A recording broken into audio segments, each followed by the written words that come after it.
Pencil কাটা চলছে, pencil কাটা চলছে। কি আঁকবো, কি আঁকবো? কি আঁকা যায়?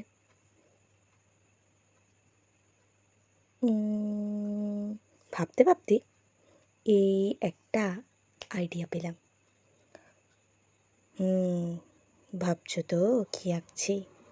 এই যে আবার কালার চলে এলো যে।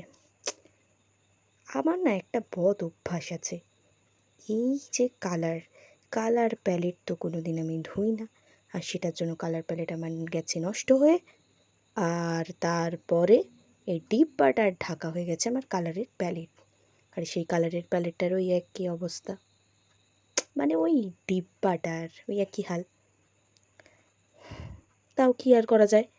তা বলে তো আঁকা আর বন্ধ করতে পারি না, রং তো আমায় করতেই হবে, এই তুলি নিয়ে তো আমাকে বসতেই হবে, না হলে আমার মন ভালো থাকবে কি করে?